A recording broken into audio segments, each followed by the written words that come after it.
출구 없는 극단 정치, 여기서 문을 열겠습니다. 구교영의 정치비상구 시작합니다.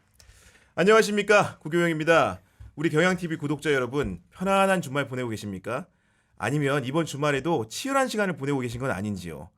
우리는 보통 하루를 낭비 없이 알차게 쓰면 내가 열심히 살고 있구나 뿌듯해하는 경향이 있는데요.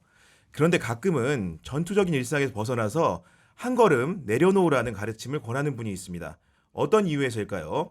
오늘 정치비상구 토요 특별판에서는 청계사 주지스님, 성인스님과 함께 내 마음을 돌아보는 조법을 주제로 이야기 나눠보도록 하겠습니다. 스님 어서 오십시오. 네, 반갑습니다. 네. 안녕하세요. 제가 요즘 잘 안 떠는데 방송 예. 좀 오래 해가지고 스님이 워낙 이렇게 계시니까 가슴이 좀 콩닥콩닥 됩니다. 이게 지금. 네, 감사합니다.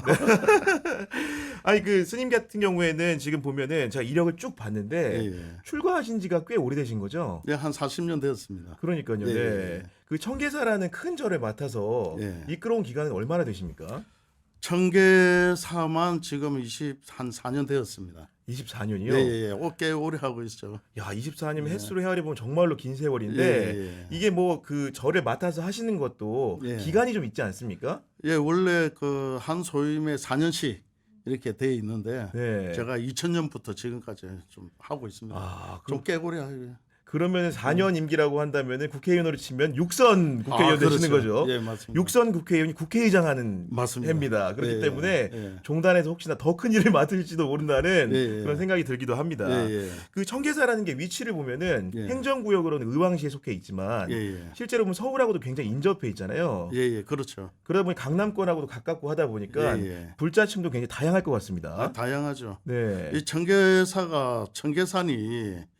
이렇게 굉장히 깁니다. 4km 넘는 그런 길이를 가지고 있는데 그 뭐 서울의 서초구도 뭐 연결돼 있지만 성남도 연결돼 있고 가천도 돼 있고 안양도 돼 있고 어왕도 돼 있고 그래서 6개시가 이렇게 모여져 인접해 있는 있군요. 예, 그렇게. 그러다 네. 보니까 청계산에 또 청계사에 많은 분들이 오시고 다양한 분들이 오시는 그런 곳이기도 합니다. 아무래도 제가 반짝 떠오르는 것은 그 사회적인 명사분들도 저를 굉장히 많이 찾을 것 같습니다. 예, 예, 그렇죠. 네. 뭐 청계사에는 역사적으로도 뭐 이 천년의 역사를 가지고 있는데 그 가운데 이제 특히 조선 시대에는 문학인들도 많이 오고 또 그때 그 인조 반란 세력들이 인조 반란? 청계산에 네. 들어와서 숨어 살아가지고 그런 흔적도 있고 거기서 다음에 다시 자기들 세력이 다시 그 국권을 찬탈하자는 생각을 하고 이래서 청계산이 그 국사봉이 있는데 딴 데 국사봉은 나라 국자 서성사자를 쓰는데 네. 청계산은 그 생각사자를 씁니다. 그때 이제 인조 반란 쫓겨난 세력들이 다시 찬탈해서 찾아야 되겠다는 의미가 있어가지고 그래서 그 국사봉이 좀 의미가 다른 그 곳이기도 이렇게 합니다. 그리고 또 이수봉이 있는데 거기 이제 도망와서 목숨을 살았잖아요. 그러니까 목숨을 두 번 건지는 거니까 이 목숨을 두 번 건진 거니까 이수봉. 이런 식으로 지어져 있습니다. 정말 역사적으로 굉장히 예. 의미가 깊은 곳인 것 같은데요. 예. 정치비상구가 사실은 정치시사 라이브 프로그램이거든요. 예. 지금도 알고 계시죠? 네. 예, 알고 있습니다. 아무래도 이제 저희 시청자층이 예. 정치에 굉장히 관심이 많은 고관여층들입니다. 그러다 보니까 총선이 불과 이제 한 달 전에 있지 않았습니까? 그 정치라는 분야라는 게 알고 계시겠지만 흑백 여야 이런 게 굉장히 분명한 분야다 보니까 그 결과가 나온 이후에도 자기가 지지하는 사람이 당선이 되면 당선이 된 대로 낙선을 하면 낙선하는 대로 또 낙담하거나 기뻐하거나 굉장히 양극화된 분위기가 나타나거든요. 그렇죠. 그런데 그런 분위기들을 좀 이렇게 다스릴 수 있는 방법이라는 게 좀 있을까요? 그렇습니다. 거기 뭐 역대적으로 우리나라뿐만 아니라 세계적으로도 나라가 발생을 하면 항상 그 양극화가 일어날 수밖에 없습니다. 그래서 그 권력을 취득한 사람은 그 권력의 취득으로 인해서 자기의 영향력을 발휘하는 것이고 권력을 뺏지 못한 사람은 그 나름대로의 그 대칭되는 말들과 행동과 그런 역할을 할 수밖에 없습니다. 그렇습니다. 네. 그래 해야 양극화가 돼야 색이 나오거든요. 색이 분명하면은 우리가 살아보니까 이 색이 안 좋으면 이 색을 갈아타는 거죠. 그래서 이 양극화는 뭐 태초에 생기 그부터 시작해가지고 응과 양이 생겼잖아요. 아, 자연스러운 그렇죠? 현상이 자연스러운 거죠. 현상입니다. 예. 그래서 남자가 있고 여자가 있고 산이 있으면 바다가 있고 이 양극화라는 것은 다 일어나는데 그런데 이 양극화가 일어나는 것은 자연의 이치에서는 이 양극화가 서로 조화해요. 아. 다 조화를 시켜주는 거예요. 산이 있어서 나무가 있고 나무가 있음으로써 그 주위에 생성되는 많은 그 인자들이 발생을 하고 동물들이 움직이고 서식하고 가잖아요. 그또 바다는 바다대로 물고기들이 경유하면서 그렇습니다. 네. 인간의 좋은 그런 해초류들이 생산이 되고 그래서 이것이 합해지니까 굉장히 조화로운 그런 현상들이 일어나는 거죠. 그런데 이제 정치라는 것은 서로 양극화가 왔는데 조화로우면 너무 좋죠. 그런데 조화롭게 가면은 너무 좋은데 찬탈하기가 어려운 거야.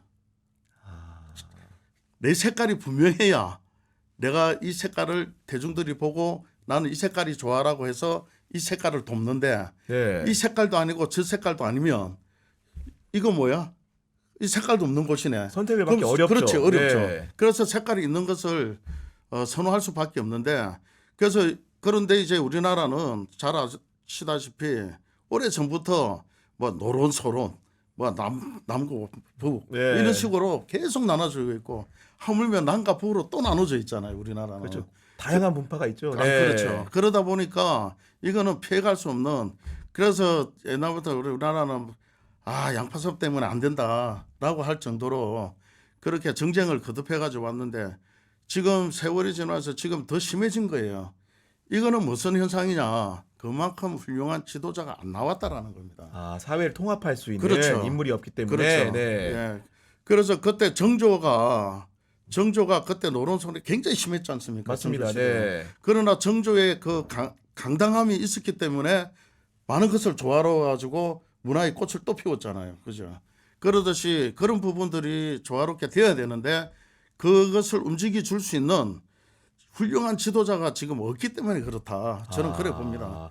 그래서 안타깝다고 저는 생각하죠. 네, 타당한 분석인 것 같고요. 근데 네. 그 결국은 지도자 없음 그리고 네. 분파성, 당파성이 강화되면서 네. 그 지지자들도 마음을 많이 다치잖아요. 네, 그렇죠. 아마도 이제 불공을 들이러 오는 많은 볼자들도 예. 표현은 잘 못하겠지만 그런 상처를 가진 분들이 많을 것 같거든요. 아유, 많죠. 그 정치 분야에 받은 상처 좀 네. 어떻게 치유할 수 있습니까? 정치 분야의 상처는 정치인들이 해결해야 됩니다. 그것을 결자해지라고 그러죠.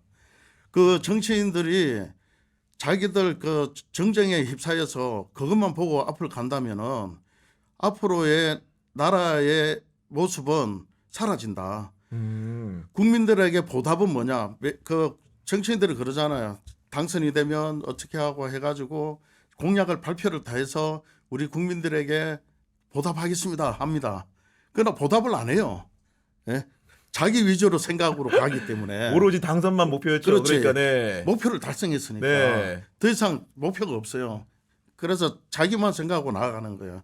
그래서 국민들의 보답은 처음에 지켰던 공약을 제대로 지키고 나라 발전을 위해서 국민들을 위해서 서민들을 위해서 모든 것을 내려놓고 네. 화합해서 만들어줘야지. 그게 국민들을 위한 정치라고 저는 생각합니다. 네. 그 제가 오기 전에 그 방송을 하기 전에 예. 청계사 홈페이지를 가봤어요. 예, 예. 갔더니 굉장히 다양한 사업과 그리고 예, 예. 행사 소식들이 전해져 있던데 예, 예. 아무래도 큰 절이다 보니까 예. 정말로 사업도 많고 예. 행사도 많을 수밖에 없는 구조지 않습니까? 예, 그렇습니다. 그 안에서 또 이제 정치라는 그 공간과 만날 수밖에 없는 요인들도 예, 있는 것 예. 같고요. 그런 예, 건데 예. 결국 이제 정치와 종교의 관계 좀 어떤 것인지 사실은 관찰자 입장에 궁금하거든요. 예, 저희 종단에서는 대한불교 조계종의 그 뭐 또 그렇고 우리나라 국민 헌장에도 그렇고 정치와 종교는 분리하는 거예요. 그래서 종교인이 정치에 가담하면 저는 안 된다고 생각합니다. 저도 지금도 그렇고 다만 정치인들이 좋은 길을 갈 수 있도록 우리가 지도해 주는 거지. 그 정치를 참여하는 순간 내가 정치인이지. 그렇습니다. 네. 종교인이 아니지. 정치인이 되죠.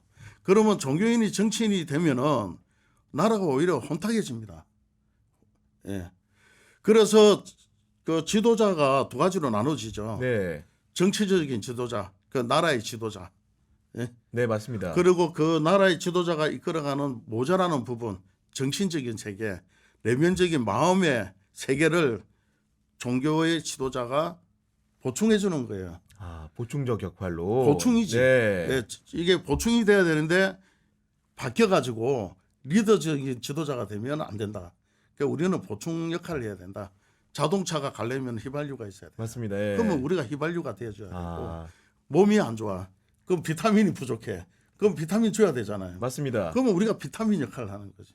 그게 우리 종교자들의 해야 될 역할이라고 저는 생각하는 거예요. 근데 일부의 얘기겠지만은 일부 이제 종교를 관여하시는 분들 중에 일부가 뭐 정당을 만든다거나 아니면은 뭔가 선거에 입후보를 한다거나 이런 현상도 좀 있는데 그런 거는 좀 어떻게 평가하십니까? 저희 종단에서 정당 만들고 하면 바로 제적이 됩니다. 그 정도로 강하게 갑니다. 그래서 종교인이 정치를 안 하면 종교 안 하셔야지. 맞습니다. 네. 종교 목사든 신부든 스님이든 종교를 하면 그 직을 내려놔야지. 안 어울리는 옷을 입고 왜 가냐고.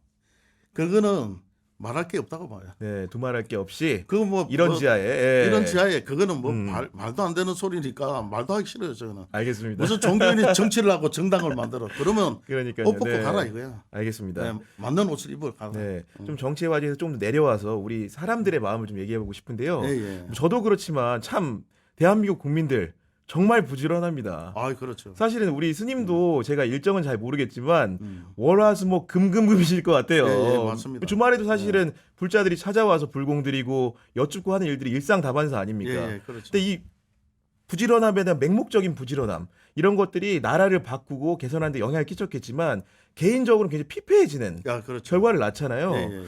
어떻게 해야 될까요? 우리나라가 90년 들어서면서 선진국 계열에 들어섰습니다.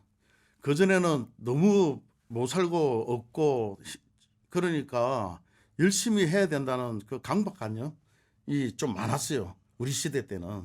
그래서 열심히 살았고 하루 일하면 하루가 더 좋은 생활을 하니까 눈에 가시적인 효과가 금방 나왔거든요. 나타나니까 바로바로 흥분되죠. 나오니까. 예. 그러니까 하루 노는 게 아까운 거야. 그래서 열심히 살았고 그저 선진국이 이제 들어서서 네. 그 OECD 국가 경제 또 국가 뭐 다 이렇게 보는 그 패턴을 따라가야 된다 저는 봐요. 그래서 요즘 그 회사나 이런 데서도 주 5일제 또 뭐 주 4일제 뭐 이런 맞아요. 식으로 예. 가는 이유도 이 자기의 발전을 하려면 발전할 수 있는 시간을 만들어 줘라. 쉼표가 필요하다. 아, 그렇죠. 네. 그래서 우리가 얘기를 합니다.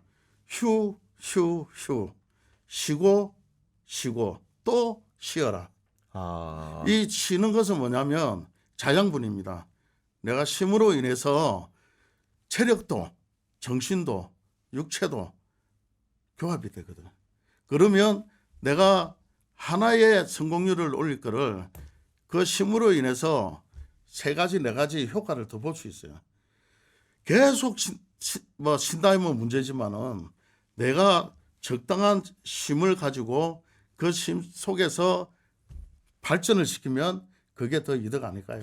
아 근데 저의 경우에도 돌이켜 보면은 그 쉬라는 가르침을 네. 모르지는 않은데 네. 실제로 주말이 돼도 네. 갑자기 다른 생각이 나고 아, 예. 뭔가 쉼표를 온전하게 찍지 못하는데 그 네. 마음가짐의 문제인 거라는 생각을 하면서도 어떤 마음가짐을 가져야지 그걸 극복할 수 있는지가 그거는 간단합니다. 생활 패턴을 만들어 주면 되는 거예요. 내가 그 패턴을 어떻게 만드냐? 금요일까지 직장 일을 합니다. 이거는 의무적으로 해야 되잖아요. 그러면 그 끝나는 시간에 대한 패턴을 내가 만들어 놔야 돼. 그래서 직장 끝나고 금요일 저녁에는 내가 못다한 운동을 한다. 아. 못다한 뭐 책을 읽어본다. 아니면 못다한 뭐 게임을 한다라고 하는 패턴화를 명시를 해야 되는군요. 딱 만들어 예. 놓고 토요일은 가족과 함께 한다. 무조건. 토요일은 가족과 함께 해서 가족과 함께 여행을 다닌다. 또는 캠핑을 한다. 아니면 클럽을 한다. 이렇게 식으로 패턴을. 그리고 일요일은 그 다음날 직장을 다녀야 했더니 무리하면 안 되니까 네. 또 다른 패턴을 하나 만드는 거예요. 안락한 자기만의. 형태. 네. 최상의 내가 5일을 움직일 수 있는 나의 컨디션을 충분히 내가 업그레이드를 시킬 수 있는 네. 그런 패턴을 만들어야 된다. 그래서 이렇게 패턴을 만들다 보면 이게 360일 돌아가면 이 내 몸에 딱 배이거든. 그러면 흔들림이 없어요. 아. 그런데 오늘 끝났으니까 불금이야 해서 그냥 막 밤새도록 술을 먹고 제 얘기하는 것 같아요. 지금 오늘 불금이라서 지금 느낌이 옵니다. 네. 밤새도록 술 한잔 하고 하면 그 다음날 쉬어야 돼. 네, 그러니까. 예? 네. 그 다음날 하루 종일 쉬고 나니까 일요일 날 뭘 좀 해야 되거든. 그렇죠. 네. 그러면 또 무리해. 그죠? 네, 맞습니다. 네. 그러면 쉬는 시간이 없잖아요. 그리고 이제 그 말씀 듣다 보니까 너무 공감되는 바가 많고 하나 더 우리 스님 말씀 중에 그 적당한 생활을 해야 된다라는 가르침이 네. 있었는데 그 적당한 생활 좀 어떤 의미인지 저 궁금합니다. 이 적당한 생활은 적당이가 우리가 말하는 그 적당이라고 판단하면 큰 오해입니다. 이 적당이라는 것은 불교에서 말하는 중도예요. 중도. 중도. 예, 어디에 치우침이 없이 한쪽에 기울어짐이 없이 해야 된다라는 거죠. 그래서 이 적당한 것은 왜 그러잖아. 우리가 막 누가 잔소리 많이 하고 뭐라 그래요. 적당히 해라. 예. 그거는 뭐냐면 마지노선이거든. 더 이상 하면 나도 가만 안 있어. 예. 폭발하는 거야. 나도. 부부싸움 할 때 얘기가 적당히 해라. 그래서 이거 많이 적당히 하잖아요. 해라. 그러니까, 네. 그래서 내가 생활을 하고 뭘 하고 간에 네. 오버래핑하면 안 되는 거야. 그 적당하게 멈출 때 멈춰야 되는 거야. 그래서 달리기 선수도 그렇잖아. 적당하게 뛰어야 되는데 막 오버래핑하면 어때요? 쥐가 나고 뭐 이렇게 그렇지. 예, 레이스를 중도 근육통이 포기하게 되죠. 일어나고. 예. 그렇죠. 그러듯이 뭐든지 생활이든 일이든 생각이든 뭐든 내가 생각을 적당히 때가 되면 멈출 때는 멈추고, 예? 양보할 때는 양보하고, 배려할 때는 배려하고, 또 줄 때는 주고, 그것이 적당함. 아, 그러니까 예. 그 적당한 생활이라는 게 결국은 무슨 일을 할 때 열심히 하지 말라는 얘기가 아니고 그렇죠. 완급 조절을 잘해라. 그렇죠. 이런 얘기군요. 그렇죠. 예. 왜냐하면 그렇게 해야 더 좋은 것을 만들어 갈 수 있기 때문에. 아, 더 좋은 걸 만들기 위해 어떻게 보면 하나의 태도가 있네요. 그렇죠. 중요한 태도. 예. 그러니까 아까 그 주말의 패턴화 그리고 그렇죠. 적당한 생활 결국은 예. 뭔가 선을 잘 지키는 그렇죠. 문제. 예, 예. 아, 정말로 이제 저도 좀 그렇게 살아봐야겠다는 생각을 좀 하게 되는데. 예. 그렇게 사시는 게 좋을 것 같습니다. 근데 그래 놓고도 내일이 또 되면 그 뭔가 경쟁 욕구 혹은 유튜브만 해도 마치 그렇습니다. 저희 지금 정치시사 유튜브가 워낙 많은데 예. 구독자를 어떻게 더 늘리나 한 명이라도 예. 저기는 저렇게 조회수가 잘 나왔네. 네. 오늘 이제 뭔가 좀 이렇게 완급 조절 제 패턴을 만들고 싶어도 네. 누군가의 또 사물을 보면 욕심이 생기잖아요. 네. 그런 거 어떻게 해야 됩니까? 그런 거는. 예. 이 가장 경계할 될 게 뭐냐면은 이 삼독과 오욕심이거든요. 아, 삼독과 오욕심. 탐진치. 네. 그 내가 우리가 흔히 얘기합니다. 이 견물생심이라고 여 금덩이가 이렇게 많으면 네. 아무도 없으면 어떻게 해요? 저는 안 그럽니다. 그럴까요? 아무도 없고 한데 금덩이가 있어. 네. 근데 아무도 없고 금덩이가 있는데 지금은 CCTV도 많고 막 하니까 마음대로 못하지만 네. 아무도 없고 하는 임자 있는데 내가 이 가져간들 뭐 하겠어 생각할 거 네. 아니에요. 그죠? 똥덩이가 있어요. 누가 가져갑니까? 아무도 손 안 대겠죠. 안 네. 되죠. 네. 금덩이니까 들고 가는 거야. 이걸 욕심이라는 거야. 근데 이거는 뭐냐? 내게 아닌 거예요. 내게 아닌데 가져가는 건 욕심이야. 우리 구기자님 생각해보세요. 구독자 욕심을 많이 가져가고 싶어. 대한민국 1,000만 구독자 가져가고 싶어. 예? 네. 내게 아닌데. 맞습니다. 네. 내가 열심히 하고 진정심으로 다가가서 열심히 하다 보면 자연스럽게 따르는 건데. 따르는 네. 거예요. 그게 구독자예요. 네. 그건 내 거야. 그런데 이걸 모함을 하고 조금 말도 안 되는 거짓말을 하면서 조장을 해가지고 끌어 들어왔어. 구독자. 네. 처음에는 많아졌어. 좋아 보이지만. 네. 네. 근데 몇 번 들으니까 이게 사기야. 그러면 50만 명이 있던 게 네. 100만 명이 됐어. 갑자기 10만 명으로 줄어드는 거야. 아. 네. 그래서 이건 구독자는 밀물과 같고 썰물과 같아요. 예? 그래서 구독자가 많다고 해태하거나 적다고 힘들어할 필요가 없다. 네. 내가 열심히 하다 보면 어느 때 있는 그 사람 단 한 명의 구독자가 나한테 가장 선물이지 소중한 네. 선물이지 1,000만 명 있다고 그게 나한테 선물이 아니다. 그 스님이 말씀하셨던 것 중에 제가 찾아보면 뭔가 그런 일환으로 이제 하심이라는 표현을 하신 것 같아요. 예, 맞습니다. 그 하심이라는 표현은 그 마음을 내려놓는다는 얘기 같은데 좀 구체적으로 설명해 주시면 어떤 태도입니까? 삶을 살면서. 이 하심이라는 것은 조고각합니다. 쉽게 얘기해서 내 발끝을 보는 거예요. 아, 발끝을요? 네. 예. 발끝을 보면 어떻게 되죠? 고개를 자연히 숙이게 되죠. 아, 그렇죠. 예. 자연스러워야 돼요. 이 하심은 자연스럽게 내가 내려놓는 거야. 어떤 분이 밥을 먹는데 나는 2공기 먹을 수 있어 하고 2공기를 막 먹었어요, 열심히. 그러면 어찌 돼요? 탄수화물만 열심히 먹은 거야. 주위에 있는 그 반찬은 못 보고. 근데 이 사람은 나는 반 공기밖에 못 먹어 하고 반 공기만 하는데 전부 주위에 반찬을 먹었어. 네. 예? 누가 건강해질까요? 당연히 후자가 훨씬 후자가 건강하겠죠. 건강해지죠. 네. 그렇듯이 내가 비록 맛있는 유혹되는 탄수화물이 있다 하더라도 그거를 많이 먹으면 욕심이야. 그러나 주위와 함께 하면은 더 좋은 견해를 가지거든요. 그래서 내가 혼자 잘 먹고 잘 산다고 아무리 해봐 알아주는 사람 없어요. 무인도 가서 살아야지. 네. 무인도 가서 혼자 잘 먹고 잘 살아면 돼. 근데 돈 많은 사람이 주위 사람을 안 챙겨주고 제 혼자 잘 먹어봐야 밥도 맛도 없어요. 그러니까요. 네. 밥은 여러 사람 같이 먹어야 맛있잖아요. 그러면은 밥맛도 좋고 얼마나 행복해요. 행복도 하고. 그런데 내가 많다고 잘났다고 높이 있다고 잘났체 하면 네. 그 사람한테 그것 때문에 잠시 앞에서는 예할 수는 있으나 속으로 다 돌아서면 돌아서고 예. 다 돌아서 가요. 그리고 같이 있기를 싫어해. 네. 그러나 내가 같이 함께하고 계속 하다 보면 서로 하고 싶어진 거야. 그러니까 유유상종이라 내가 좋은 사람은 가만히 있어도 뭐해요. 예? 꿀 있죠. 꿀을 하나 던져놔봐요. 다 모여요. 좋으니까. 그죠? 그렇습니다. 그런데 네. 꿀도 바위 꼭대기에 있어봐요. 올 벌레들이 별로 없어요. 언감생심이죠. 예. 그러니까. 네. 그러듯이 내가 마음을 내려놓고 많은 사람과 함께 공유를 하면은 많은 사람도 나한테 오고 그 사람 또한 마음을 내려놓고 대합니다. 그러면 거기에 솟아나는 엔돌핀이 네. 어마어마합니다.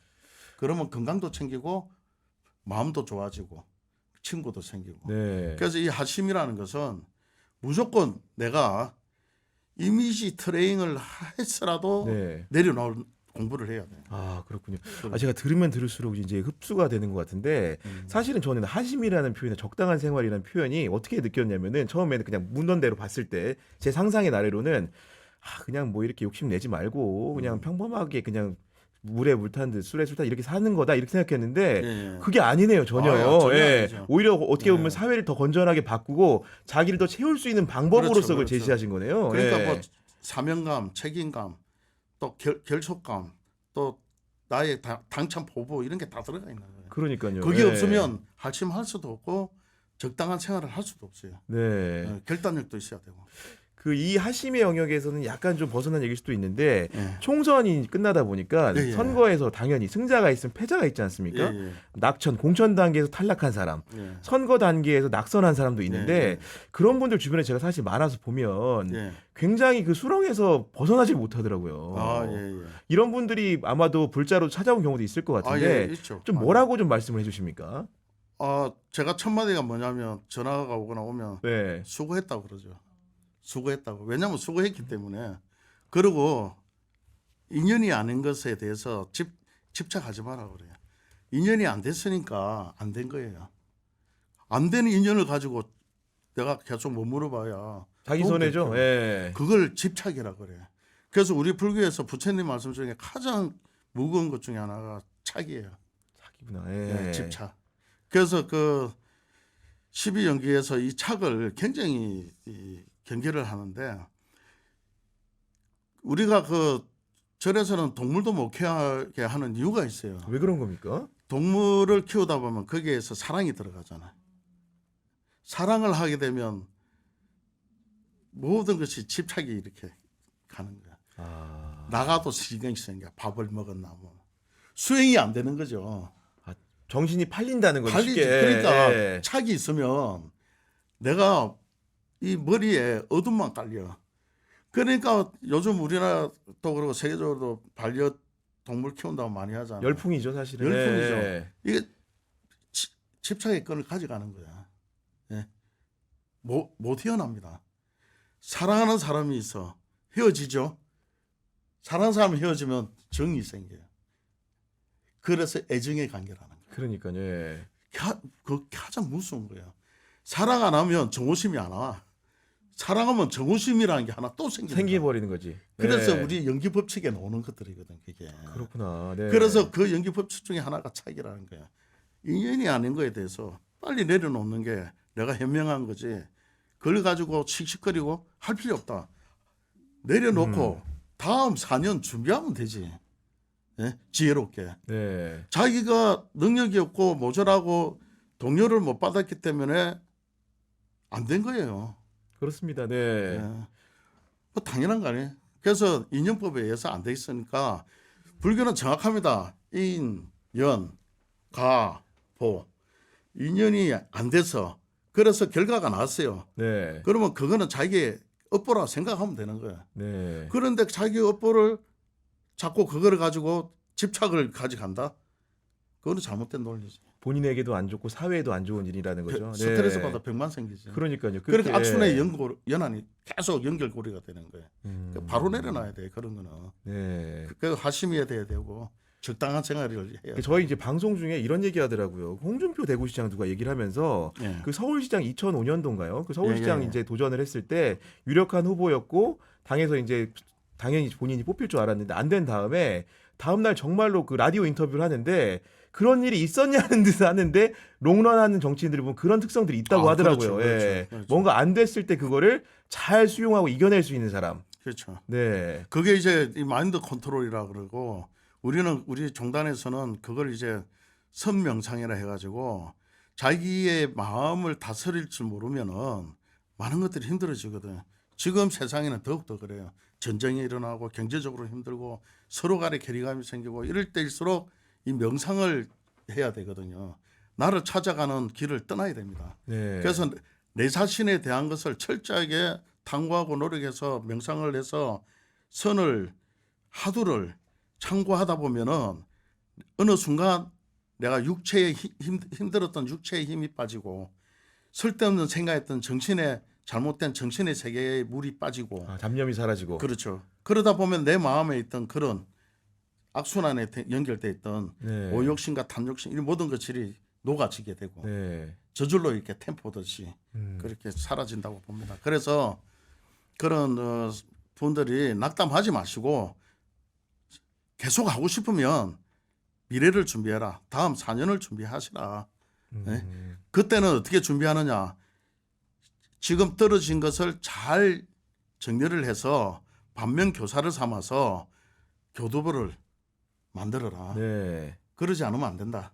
네. 그런 말을 꼭 하고 싶습니다. 그 정말 해주신 말씀은 비단 정치인뿐만 아니고 일반인들도 승진 욕심도 예, 예. 있고 뭐 다양한 욕심들이 넘치지 예, 않습니까? 그런 부분들을 스님 말씀대로 잘 헤아려서 해야 되지 않을까 아, 그럼요. 이런 생각을 좀 하게 되는데 예. 그 스님께서는 또 이제 교정시설이라든가 네, 불우 네. 아동들이라든가 이런 사회 공헌 활동도 굉장히 많이 하시는 걸로 아, 알고 예, 있습니다. 그분들 같은 경우에도 만나 보면 교정실에 예, 있는 예. 분들 아, 예. 사실은 그 마음이라는 게 악인이라는 사회적인 굴레가 씌워져 있지만 예. 실제로 직접 뵈면 좀 어떻습니까? 제가 그 교정한 지가 이제 한 35년 생활을 합니다. 그래서 교도소를 제가 교도소 구치소를 수없이 드나들었어요. 아마 들으면 깜짝 정가로 놀라겠는데. 따지면 아마 35년이면 어찌 될지 모르겠네. 예. 그 정도로 오래 다녀서 네.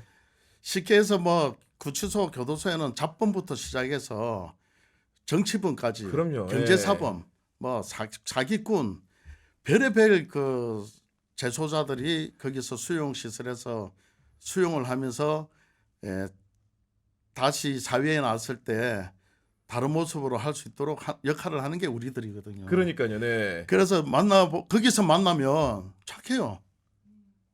거기서 만나면 마음도 내려놓고 어떻게 하면 빨리 여기서 모범수를 해서 빨리 나갔고 이런 생각을 많이 합니다. 교화의 자세를 취하는 거죠. 교화 그러니까. 자세를 네. 많이 합니다. 그래서 그때 얘기 들어보면 반성도 많이 하고 또 간혹 가다가 억울하게 생각하는 분도 많아요. 그래서 교도소나 구치소 보면 진짜 나빠가지고 벌 받은 놈 반, 진짜 억울해서 들어오는 사람 반이라고 하는 말이 돕니다. 그것은 왜냐 반은 안 돼요. 죄가 있으니까. 다만 내가 그 죄를 인정하지를 않거든. 납득이 안 되는 거죠. 그러니까. 그렇죠. 네. 내가 아닌데 왜? 라고 하는 거예요. 그 옛날에 그 아마 아실 겁니다. 8년에 그 무전무죄, 유전무죄. 네. 예? 그런 얘기가 나왔었거든요. 맞아요. 네. 그게 이제 그런 이 관점인데 나는 죄를 지은 같이 하는데 억울하다고 생각하는 사람들도 많습니다. 그래서 그 사람들 마음을 어떻게 잘 다스려야 되느냐 해서 명상도 시키고 그 공부도 가르치고 네. 그리고 부처님 말씀을 전하면서 여기 있을 때 내가 나가서 어떻게 살아가는 것이 중요한 것이지 과거에 있던 것을 계속 되새기면 소처럼 되새기면 그것 또한 집착이니까 네. 그거 다 집착이 들어가는 거거든요. 다 필요 없으니까 내가 사회에 나가서 어떻게 생활할 것이라는 것을 안에서 기술도 배우고 공부하고 싶으면 공부도 해서 나갔을 때는 단련해서 내가 네. 그 단련된 모든 것을 가지고 진짜 사회에서 임하지않은 나라에 임하지않은 그런 사회인으로서 거듭나는 역할을 할 수 있도록 우리가 노력을 하는 거거든요. 제가 곰곰이 생각을 해보니까 그 의왕시라는 데가 또 서울구치소가 있는 곳이잖아요. 네, 그렇죠. 그러다 보니까 아마도 스님도 가시면 서울구치소도 자주 가시는 거죠. 네, 맞습니다. 그런 상황이고 서울구치소라는 거는 기본적으로 그 미결수인 분들이 지금 수용되어 있는 곳이고 예. 어떻게 보면은 가장 못 받아들이는 순간에 있는 곳인데 예. 그리고 그 중엔 또 서울구치소라고 하면 또 소위 밖에서 얘기하기에는 범털도 많은 곳입니다. 예, 예. 그런 분들도 이제 스님에게 뭐 지혜를 구하거나 예. 억울함을 항변할 텐데 예. 좀 기억나는 사례 있습니까? 예. 아유 뭐 이름을 얘기하면은 네, 이름은 뭐 방송에서 괜찮습니다. 좀 네, 그렇고 예. 뭐 정치인도 만났고 경제인도 만났고 다 해서 만나는데 이게 갭이 있습니다. 정치인이나 경제인이나 조금 고위직 분들이 서울구치소에 좀 많이 오는 편이잖아요. 맞아요. 네.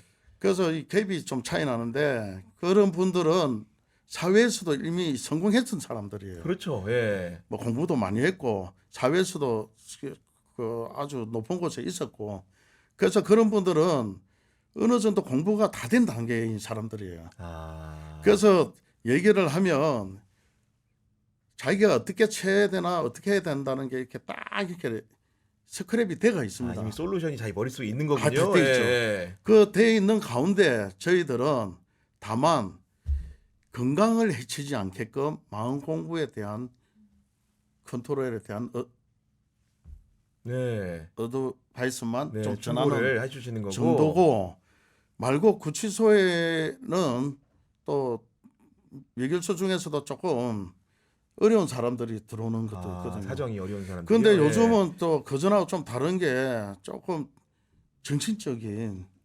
정신미약이라 해가지고 정신미약, 심신미약 이런 경우를 해서 또 많이 들어오는 분들도 있어요. 그렇군요. 그 뭐 범죄를 저질러도 이 사람들이 이 검사를 하다 보면 정신적, 심신적으로 미약한 사람들, 그 동기 자체가 어떻게 보면 그렇게 좀 그래 가지고 되는 오는 분일 때 그 친구들이 또 상담할 때는 상당히 어려운 점이 또 있습니다.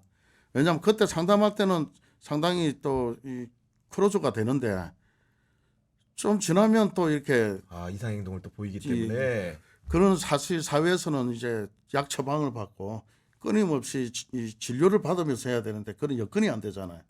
그래서 그런 부분들도 좀 사실 걱정이 되고 네. 그래서 그런 다양성을 가지고 있는 곳이 구치소인데 뭐 기결수만 있는 게 아니라 미결수만 있는 게 아니라 기결수도 있어요. 그래서 그런 분들도 뭐 하고 또 구치소는 역대 대통령들도 거기 많이 와 계시고 뭐 하여튼 참 재밌는 곳입니다. 그러니까요. 구치소 안에가 한 국가입니다.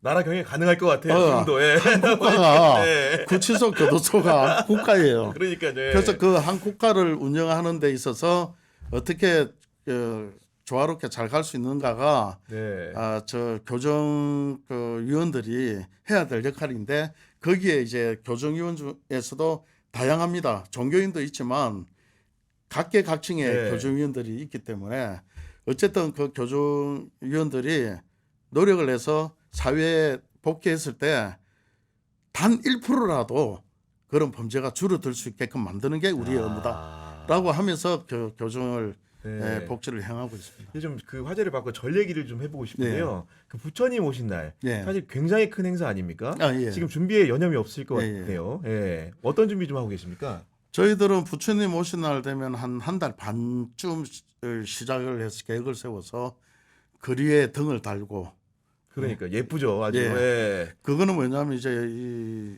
연등회라 해가지고 세계문화유산에 유네스코에 지정이 되었고 또 우리나라도 연등회라 해서 무형문화재 122호로 또 지정이 되었어요.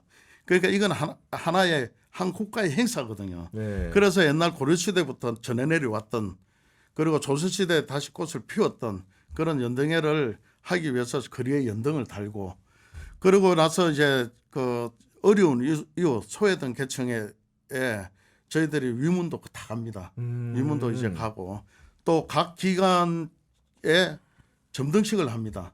그러니까 탑이라든지 연꽃이라든지 이런 모든 것을 조형물을 준비를 해서 네. 한 달 전에 점등식을 다 시군 구청에 다 가서 점등식을 하면서 이웃과 함께하는 그런 걸 하고 또 세계의 평화를 기원하는 네. 그런 점등의식을 하고 그러고 나서 이제 당일날 되면 이제 거룩한 부처님 오신 날 맞이해서 그렇죠. 네. 부처님의 생일이라고 보통 생각을 하시잖아요. 사실 부처님 오신 날은 조금 이해하셔야 될 게 있는데 네. 우리나라에는 서기를 씁니다. 세계에서. 맞아요. 이 서기는 예수가 태어난 날로 쓰는데 맞아요. 따로 단기도 있지만 우리는 불기를 씁니다. 올해가 불기 2568년이에요. 아, 2568년이군요. 네, 그래서 부처님 오신 날이잖아요. 그죠? 부처님 오신 날은 부처예요. 그죠? 그래서 이 부처님 오신 날이 2568년이라는 거고 부처님 탄생은 2648년이에요. 80년을 더해야 됩니다. 그렇군요. 예. 그래서 부처님이 인간 몸을 받아가지고 부처의 성품을 만들기 위해서 인간 몸을 받은 거예요. 그래서 인간 몸을 받아야 부처가 될 수 있기 때문에 부처님이 인간 몸을 받았고 그래서 80년 동안 가장 인간의 몸으로서 가장 좋은 80의 나이에 부처로 갈 수 있는 길을 다 보여주신 거예요. 전생의 업부터 시작해서 금생에 출가를 하고 사문유관을 하고 비랑강생상을 하고 그래서 부처님께서 깨달음을 얻으면서 45년간 전법의 길을 나서면서 많은 사람들을 만나면서 마지막 후시나가라로 가시면서 열반에 드신 그 80년 그 세월을 몸속 인간으로서 부처가 될 수 있는 과정을 보여주고 부처님이 되고 열반을 하셨거든요. 그래서 그게 2568년이다. 그게 그 얘기군요. 예. 이제야 좀 이해가 좀 갑니다. 그 부처님 오신 날 그렇게 너무 큰 행사고 또 5월은 또 우리가 부르기를 가정의 달이라고 하는데 그렇죠. 우리 그 화목한 가정 무엇보다 중요하지 않습니까? 그 가정을 생활을 안락하고 뭔가 평온하게 하기 위해서 주로 어떤 조언이나 가르침을 해주십니까? 그 우리가 지금 5월달을 가정의 달, 예를 들어서 6월달은 보훈의 달 정했는데 우리나라는 1년 365일 가정의 달이어야 되고 1년 365일 보훈의 달이어야 되고 저는 그렇게 생각합니다. 왜 그러냐? 가정이 없이는 삶을 영위할 수가 없어요. 그런데 5월달이 가정의 달이라고 정해놔 버리면 5월달만 잘하면 됩니까? 안 아니잖아요. 되죠. 그러면 안 되잖아. 그래서 1년 365일이 가정의 달이어야 되는데 다만 5월달에 예를 들어서 5월 5일 어린이날이 있고 5월 8일 어버이날이 있고 5월 15일 서생의 날이 있고 지금 막 그렇게 해서 5월달을 만들어놨잖아요. 이 5월달이 왜 그러냐? 가장 좋은 달이기 때문에 그래요. 부처님께서도 그 세 가지를 선택을 하고 태어나셨어요. 그 첫째가 나라. 그때 당시에 인도의 가장 평화로운 나라가 어떤 나라냐면 카필라국이었어요. 카필라국. 그래서 그 카필라국을 선택을 했고 그 카필라국의 그 왕인 정반왕 그리고 마야 부인 그 두 분을 또 선택을 했어요. 그리고 세 번째가 음력 4월 8일. 그러니까 지금 양력으로 하면 5월이죠. 그렇습니다. 그러니까 5월 달을 정한 거예요. 그래서 가장 행복한 달을 정한 겁니다. 그 부처님께서도 그렇게 정한 이유가 5월달이 가장 좋다고 생각을 했었겠죠, 그죠? 그러듯이 이 5월달이 좋기 때문에 이 가정의 달이 지금 우리나라 정해졌는데 이 가정은 우리가 가장 기본적인 거예요. 만사의 기본이다. 그렇죠. 네. 한 나라 국가를 경영할 때도 가정이 기본이 되는 거거든요. 그래서 이 가정이 커서 지역이 되고 지역이 커서 나라가 되는 거거든요. 그래서 그만큼 가정이 중요하다. 그래서 이 가정을 옛날에 그 많은 그 문인들이나 많은 지식인들이나 할 때 항상 가정에 대한 부분을 굉장히 많이 말씀을 하셨어요. 물론 부처님께서도 말씀을 네. 하셨고 그 정도로 이 가정은 이 가장 기초가 되는 거기 때문에 소중하기도 하고 삶의 핵심이 된다라고 네. 저는 생각합니다. 그러니까 부처님이 정한 달이 5월이고 5월은 어떻게 보면 온 가족이 온 국민이 행복해야 되는 달인데 예. 저도 반추에 보면 5월초에 한번 싸웠거든요. 집에서 부부싸움 했는데 예. 이게 결국 보면 요즘 최근에 보면 부모 자식 간에 그리고 뭐 또 이제 부부 간에 그리고 정말 그런 갈등들이 비근하게 많이 있고 예, 그것들이 예. 사회적 현상으로 나타나기도 하는데 예, 예. 아무래도 털어놓을 데가 없다 보니까 예, 예. 우리 스님을 찾아와서 예. 이런저런 고민 털어놓을 텐데 예, 예. 최근에 좀 어떤 고민들이 좀 인상적이었습니까? 그 가정의 고민이 조금 옛날보다 굉장히 너무 다양해졌어요. 그 예를 들어서 부부 간의 그 고민이 제가 그 자료를 검토를 했는데 제가 상담한 자료를 네. 제일 첫 번째가 지금 뭐냐면 좀 안타깝게도 경제적인 제가 이 경제 논리를 우리 종교인들은 경제 논리 패는 걸 제일 싫어하거든요, 사실은. 네. 그런데 그 옛날에 비해서 제일 첫 번째가 경제 논리입니다. 싸움의 근본 원인으로. 이게 너무 많이 차지하는 거예요, 경제적인 문제가. 그래서 굉장히 안타까워 가지고 있는데 그러다 보니까 이제 예전하고 다르게 이제 맞벌이 부부가 많이 맞아요. 네. 생기고 그 원인이 또 두 번째가 뭐가 되냐면 이제 자식과의 부모 간의 불화. 네. 불화보다 더합니다. 요즘은 심각할 정도로. 왜냐하면 저는 이해가 합니다.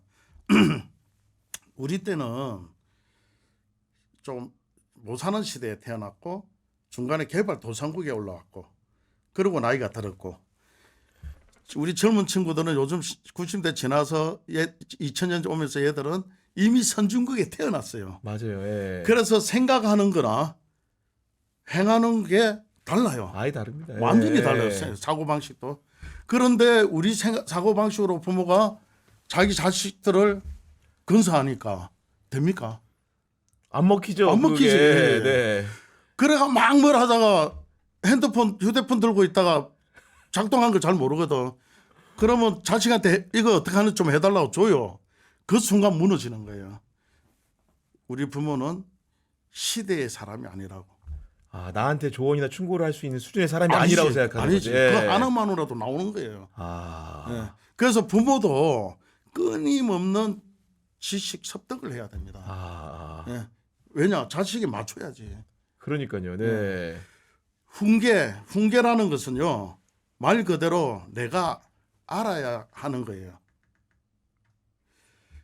요즘 자식들에게 훈계라는 거는 우리 시대 사람은 억박이에요. 훈계가 아니에요. 억박이야. 너 왜 이렇게밖에 못해? 너 왜 이 모양이야? 네? 계속 1인칭을 주는 거예요. 1인칭은 공격입니다. 그렇죠. 예.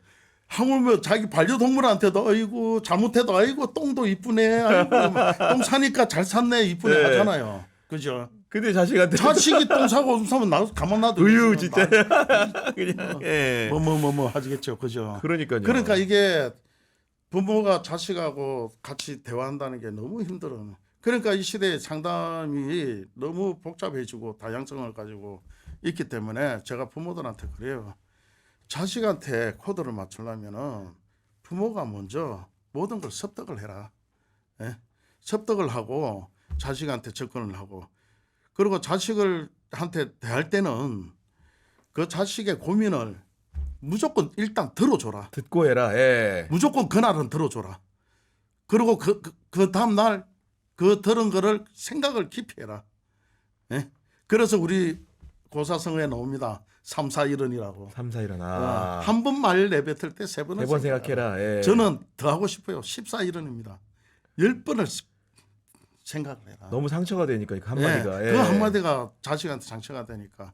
그래서 이 세대 간의 그 갭이 크기 때문에 좁히려면 충분히 듣고 생각을 하고 난 뒤에 자식과 대화를 열어야 되고 네. 부부간의 경제적 관념은 서로의 공통분모를 만들어 놓고 나머지 것은 서로 분담하라. 네. 네?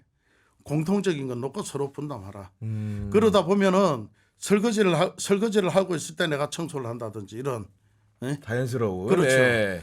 자연스럽게 모든 것을 나누라. 네. 그러다 보면 어느 순간 그게 정이 들고 정이 들면 사랑이 움트고 그럽니다.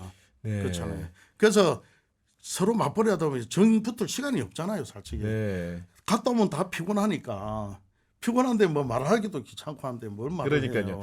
아니 시기는. 좀 대화 스님 말씀 딱 확장을 시켜 보면은 그 종교라는 것도 사실 서로 좀 다르지 않습니까? 예, 예. 근데 스님 같은 경우에는 유독 보면 음. 다른 종교와도 대화를 많이 시도하신 것 같은데요. 그렇죠. 혹시 예. 그런 이유가 좀 있으십니까? 이유는 없어요. 당연히 종교인끼리 서로 그 의견을 서로 하다 보면 서로의 장단점이 나오잖아요. 좋은 거는 받아들이고 좋지 않은 거는 배제하면 되는 거니까. 그렇죠. 그래서 예. 그리고 그 불교는 우리나라 역사를 가지고 있잖아요. 맞아요. 예. 1700년 역사를 가지고 있어서 옛날에 종교가 뭐냐 물으면 다 불교지. 아니 그럼 당연하죠. 다 네. 불교였어. 네. 근데 개화기를 맞이해서 수입된 거죠. 투입된 예. 거지. 그럼 불과 뭐 200년도 안 되잖아요. 음. 그러면 우리가 뭐냐면은 제일 형이야. 그냥 예. 맏형. 예. 맏형이지. 네. 맏형이 안고 가는 거예요. 네. 그래서 저는 어느 종교가 같이 교류하자면 저는 합니다. 뭐 아무 이유 없어요. 다만 사이비는 거리를 두고. 거리를 예. 예. 그러나 진정한 종교인들끼리는 서로 만나서 얘기하면 서로 알지 못한 좋은 점을 알게 되거든요. 네. 그러면 그것을 충분히 또 우리가 공유를 할 수 있다고 저는 생각하기 때문에 그 종교인끼리 자주 하면 좋겠다 생각하고 제가 그 뭐 성당도 가서 법문도 하지만 제가 또 모셔가지고 오시라 해서 또 같이 얘기도 함께 들어보고, 예. 하기도 하고 그럽니다. 그리고 또 활동도 이제 우리나라에 스카우트가 있어요. 스카우트 연맹이 있는데 거기에 그 원불교가 있고 캐톨릭이 있고 기독교가 있고 저희 또 불교가 있고 그래요. 그래서 거기에 이제 목사님이나 신부님이나 또 그 교무님이나 이런 분들하고 교류도 하고 그렇군요. 있고. 네. 네. 그래서 그 종교인들과 자연스럽게 접하는 그런 일들이 많아 있습니다. 그 유명 영화나 뭐 지휘고 막론하고 그 다른 종교인들 중에 좀 약간 인상 깊었던 분도 있습니까? 많습니다. 많은데 네. 그 한 예를 들면 그 옛날에 제가 그 경주 불국사 있을 때 네. 그날 이제 캐톨릭 청에서 요청이 와가지고 김수환 추경이 그때 석굴암을 꼭 가고 싶어 하시는데 그러니까 내보고 그때 좀 안내 좀 부탁을 하시더라고요. 그래서 제가 그 석굴암에 김수환 추경님을 모시고 석굴암을 참배를 했습니다. 그래서 걸어가면서 이제 이런저런 얘기하는데 오늘 그래 석굴암을 왜 방문하시려고 합니까? 네. 석굴암은 우리 인류 문화유산으로서 가장 위대한 곳이라고 나는 생각해서 경주에 오면 꼭 방문하고 싶었다.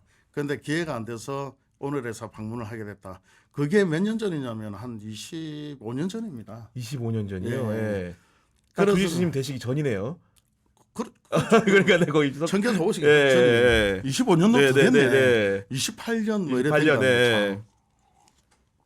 그래가지고 이런저런 얘기하고 가서 이제 석굴암 본존불에 이제 딱 들어왔는데 김산청이 이제 합장을 탁 하고 부처님 전환을 탁 뵙고 값이 눈을 감다가 절을 하시는 거예요. 정말 이끌리듯이 네, 뭔가에 절을 다 올려. 그 절을 다 올리시고 나서 내가 또 물었지. 추기현이 보통 오시면 절은 안 오고 묵례만 하시던데 왜 절을 하십니까? 직접 와서 뵈니까 정말 위대한 성자다. 그래서 내 스스로가 이렇게 절을 하고 싶다. 제가 그 얘기 듣는데 지금 모골이 송연해졌어요. 지금 솔직히 얘기해. 그 상상이 되면서 너무 네. 뚜렷하니까. 그 신부님이 이렇게 그 그 조 앞에서 절을 한다는 게 그런데 뭐 저는 그렇게 이제 얘기를 했지만 저는 그래 생각합니다. 김수환 추경은 정말 훌륭한 성직자예요. 이거 그 정도 하심을 하고 내려놓고 모든 것을 명상을 갖고 그런 마음을 내 가지고 그런 모습을 보인다. 그건 하라고 해서 되는 게 아니에요. 제가 모습을 봤잖아. 그러니까 가식인 네. 거를 그러니까 아닌가를. 그 누가 뭐 카메라 찍는 것도 아니잖아요. 예를 그치. 들면은 그게 그냥 자기도 모르게 그냥 하는 거야. 그래서 내가 물어본 거야. 그걸 느낌을 받았기 네. 때문에 그걸 왜 하게 됐냐 하니까 나도 모르게 그래 된 거라는 거야. 자기도 그렇군요. 너무 예. 위대하시다고. 그러면서 이제 했던 그런 추억이 있네요. 아, 정말 이게 좀 감동적인 얘기 같은데 이제 마무리해야 될 시간이 됐는데 그 이 얘기는 꼭 여쭙고 싶었어요. 그 삶과 죽음의 문제. 예, 예. 아무래도 이제 우리 뭐 어떻게 보면 평범한 중생들이다 보니까 스님들 만나게 뵙게 되면은 죽음의 문제를 우리가 좀 어떻게 받아들이고 인생을 사는 교훈으로 삼아야 되는가 거기까지 가는 길에 그런 사실은 막연하게 두렵기는 하고 예. 그 일이 올까도 싶고 예. 결국 또 우리는 늘 하루하루를 사는데 그 일이 얼마나 좀 그 죽음에 이르기까지 의미 있는 일인지도 헷갈리고 이런 고민들 많거든요. 예. 그 많은 분들이 상과 죽음에 대해서 고민을 하죠. 왜냐하면 중생이기 때문에. 예. 아까 조금 전에 말씀드렸잖아요. 부처님께서 부처가 되기 전에 인간의 몸이 돼야 부처가 될 수 있기 때문에 인간의 몸을 받고 생로병사를 다 거쳐서 다 거쳐서 예. 보여준 거예요. 이렇게밖에 될 수 없으니까 그 부처가 되는 길을 가려면은 이런 모습들을 잘 정리를 하라는 거거든요. 그래서 우리 경전에 보면 생야 일편 부운기, 사야 일편 부운멸이라고 그랬어요. 이것은 무슨 말이냐? 내가 태어나는 것은 하늘에 한 조각 구름이 싹 나타났다가 하늘의 구름이 사라지는 것과 같다는 거예요. 죽음은. 그래서 내가 이 생에 와서 한 생을 살다가는 거는 내가 태어나서 응애해서 주먹 불축지고 응애하고 태어납니다. 예? 내가 열심히 살 거라고 주먹집니다. 그러니까 네. 죽을 때는 다 핍니다. 지고 있어도 다 패져요. 염할 때 다 놓고 가라. 그래서 공수래 공수거잖아요. 아. 손에 가진 것 하나도 없이 왔다가 갈 때도 하나도 가지고 없이 가는데 네. 허무하잖아. 예? 그래 그러니까, 생각하면 네. 그 이 허무함으로 안 만들려면 내가 태어나서 정말 열심히 살고 진실되게 열심히 살고 죽을 때는 미련 없이 해야 돼. 예? 미련 없이. 그래서 요즘 뭐 흔히 뭐 사람들이 그러잖아. 9988 1234라고. 9988 234요. 99세까지 팔팔하게 살다가 하루 이틀 3일까지 아프다가 4일 만에 죽는다. 아, 사가 죽을 사. 예. 네, 그렇게 그러니까, 하듯이 이 죽음이라는 것을 두려워할 필요가 없다. 네. 당연히 내 건데 태어나는 것도 내 거요 죽는 것도 내 건데 태어나는 걸 기쁨으로 받아들이고 죽는 것을 슬픔으로 받아들이면 되나? 그죠? 생이 있어야 사가 있고 사가 있어야 생이 있어요. 이거를 우리 불교에서는 윤회라고 합니다. 네. 그래서 살아있을 때 이 업을 얼마나 잘 내가 없애서 좋은 몸을 받을 수 있는 근거를 만들어 놔야지. 그렇죠. 그렇습니다. 네. 그래서 이 죽음도 굉장히 중요합니다. 내가 어떻게 잘 죽느냐가 네.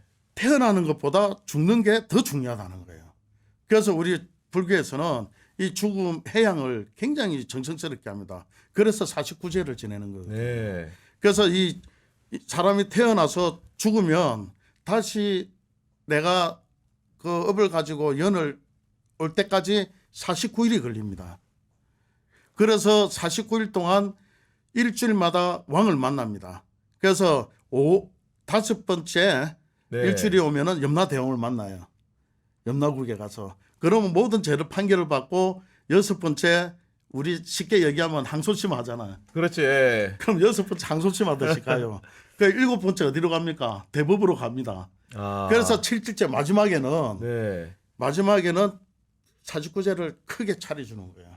그래서 마지막까지라도 내가 좋은 몸을 받기 위해서 정성을 들이는 거예요. 아. 그러고 나서 49제 일곱 번째 왕을 만나고 나면 100일이 되면 여덟 번째 왕을 만나요. 한 번 더 한 번 더. 좋지 못한 곳이 있으면 네. 올려달라. 그러고 나서 1년이 되면 아홉 번째 왕을 만납니다. 또. 또 1년이 됐는데 또 자기가 생각지 못한 세계에 있으면 더 좋은 데로 세계로 올려달라고. 그리고 마지막 3년이 되면 이 10번째 왕을 만나는 거예요. 완벽하게 왕생을 시켜달라는 거예요. 네. 극락 왕생을. 그래서 10번째 극락 왕생까지 해서 왕을 만나면 그분을 시왕이라고 그래요.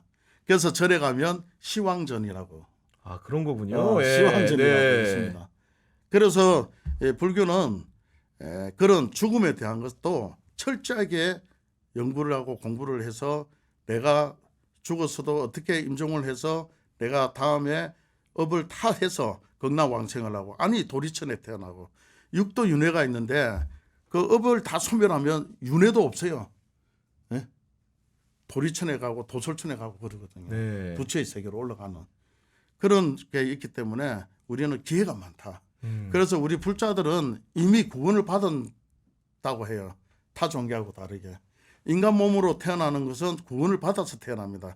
그래서 인구 난득이라고 그래요. 사람 몸 받기가 어렵다. 아, 인구 난득에. 네. 그래서 사람 몸 받기가, 그 어려운 몸 받기가 어려운데 왜냐? 사람 몸을 받아야 부처가 될 수 있기 때문에. 그래서 사람 몸 받은 거는 구원을 받은 거예요. 아, 이미 기회를 보장받았기 때문에. 네. 그래 축생의 세계가 있고 아기도가 있고 수라 세계가 있고 그렇거든. 육도윤회가. 그래서 내가 어떤 벌레도 태어나고 그렇죠. 동물도 네. 태어나고 하는 게 있어요. 떨어지는 거거든. 그래서 그거를 내가 인간 몸 받기가 얼마나 어렵겠어요. 한번 생각을 해보세요. 그러니까요. 그 인간 몸 받기가 어려운데 인간 몸 받았으니 이제 부처가 될 수가 있는 거예요. 네. 무슨 말씀인지 알겠습니다. 저 갑자기 이제 빠져드는 끝내야 되는데 지금 빠져들어가지고 문제인데. 그럼 2시간으로 늘리든지. 아, 그래도 이제 그 정해진 시간 때문에 마지막으로 좀 몇 가지, 2가지만 짧게 좀 여쭤보겠습니다. 그 어디까지가 열심히 사는 것인가, 어디까지가 욕심이고 집착일까, 이 구분이 사실 살면서 가장 큰 고민 같아요. 어디까지 열심히 사는 거는 내가 살았어. 열심히 살았는데 행복한 거야. 행복감을 느껴. 가정도 잘 지켜주고 애들도 잘 되고 행복하잖아. 그럼 내가 열심히 사는 거예요. 그리고 그 열심히 내가 행복하다고 느꼈는데, 야 이거를 더 어떻게든 자식도 더 높은데 뭘 한, 그거 막 더 붙이려고 그러면 불행해져. 예. 불행해져. 네. 그게 집착인 거야. 예. 우리 그 흔히 그 부모들이 이런 얘기 하죠. 애 태어나니까 우리 애는 막 와 천재인 건 줄 아는 거야. 그래서 태어나가지고 네. 아인슈타인 우유를 먹인다고. 네. 그래. 아인슈타인. 좀 지나 보니까 아인슈타인급은 안 되고 서울대 정도는 보내야 돼. 서울대 우유를 먹인다고. 그래 점점 떨어져. 연세우유 먹겠네요. 예, 그래. 경북 우유 막 떨어지는 거야. 네. 그냥 나중에는 그냥 뭐 아무 우유나 마시게 된다고. 네. 그러다가 바나나 우유가 제일 좋다고 그러대. 그러듯이 막 떨어지는 거예요. 그러듯이 이 욕심이 생기는 거는, 욕심은 뭐냐면 덧대는 거예요. 네?